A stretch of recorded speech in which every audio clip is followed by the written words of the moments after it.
নীলফামারীতে মাদক জুয়া ও সামাজিক অবক্ষয়ের বিরুদ্ধে সামাজিক আন্দোলন গড়ে তোলা যুব সমাজের সদস্যকে মারধর, হুমকি এবং মাদক ব্যবসায়ীদের দায়ের করা মামলা অবিলম্বে প্রত্যাহারের দাবিতে মানববন্ধন ও সচেতনতামূলক সমাবেশ অনুষ্ঠিত হয়েছে। শনিবার দুপুরে জেলা সদরের দারোয়ানী টেক্সটাইল যুব সমাজের উদ্যোগে পাহাড়ের মোড় এলাকায় ঘণ্টাব্যাপী মানববন্ধনের আয়োজন করা হয়। এতে কুন্দপুকুর, চড়াইখোলা, ইটাখোলা, সোনারাই ইউনিয়ন সহ আশপাশের বিভিন্ন এলাকা থেকে কয়েক হাজার মানুষ অংশ নেন।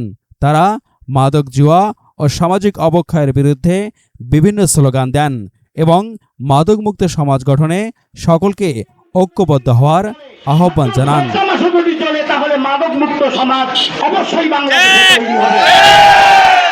মাদক ব্যবসায়ীরা যত ধরনের অভিযোগ দিয়েছে, যত মামলা করেছে, সম্পূর্ণ মামলা অতি দ্রুত যদি প্রত্যাহার করানো হয় আরো দুর্বার আন্দোলন তৈরি হবে।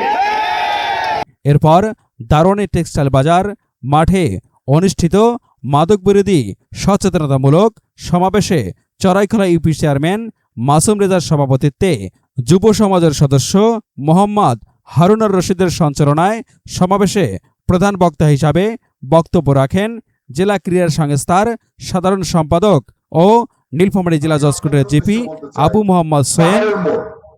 আমি নিজেও একজন আইনজীবী, মাদকের মামলা করি না এটা বলবো না, কিন্তু খুব স্বল্প পরিসরে হয়তো দুই একটা কেস আমি করেছি জীবনে, কিন্তু পাহাড়ের মোড়ে এই পরিমাণে মাদক ব্যবসা হয় এটা আমার ধারণা ছিল না। তাহলে এই এলাকা থেকে মাদক নির্মূল করতে হবে। শুনলাম 6টি মামলা হয়েছে। মামলা একটার কথা জানতে পেরেছিলাম, কিন্তু এতগুলি মামলা হয়েছে আমার ঠিক জানা ছিল না। সম্মানিত প্রধান অতিথির সাথে কথা বলছিলাম যে আমরা কিভাবে এই মামলাগুলি রেকর্ড হলো এটা আসলে আমাদের নলেজে নাই, আমরা এটা আমাদের নলেজে নিলাম। আল ফারুক ভাইও বলেছে উনিও দেখবে, আমিও যেহেতু ওটা গভর্নমেন্টের দায়িত্বে আছি আমিও দেখব। এই মাদক বিরোধী অভিযান চলছেই চলবে। কোনোভাবেও মাদক সেবনকারী, মাদক বিক্রেতাদেরকে সামাজিকভাবে ঠাঁই দেওয়া যাবে না। প্রধান অতিথি হিসাবে বক্তব্য রাখেন নীলফামারী সদর 2 আসনের সংসদ সদস্য অ্যাডভোকেট আল ফারুক আব্দুল লতিফ। আপনাদের বিরুদ্ধে তারা আবার মামলা বিশেষ হয় না, এই মামলাগুলো হয়ে যাওয়ার পরে, রেকর্ড হয়ে যাওয়ার পরে আমার কানে আসছে। আমি খুব অবাক হয়েছি, এই মামলাটা তদন্ত ছাড়াই কেমন করে রেকর্ড করা হবে।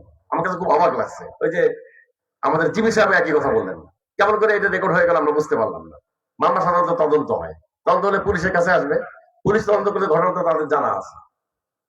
আমি এই প্রসঙ্গে কথা বলেছি সিজন সাহেবের সাথে, তাকে বলেছি এরকম ঘটনা ঘটছে।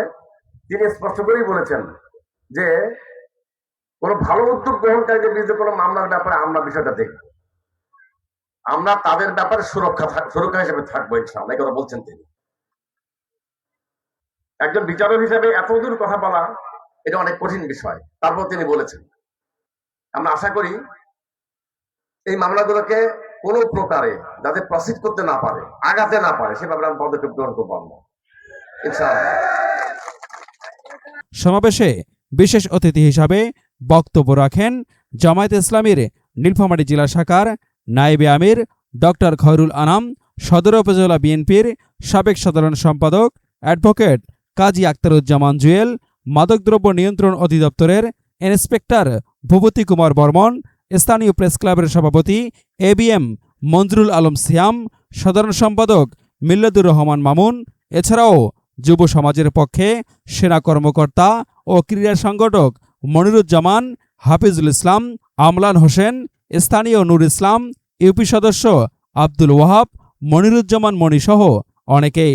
সমাবেশ শেষে অংশগ্রহণকারীরা মাদক জুয়া ও সামাজিক অবক্ষয়ের বিরুদ্ধে ঐক্যবদ্ধভাবে কাজ করার অঙ্গীকার ব্যক্ত করেন।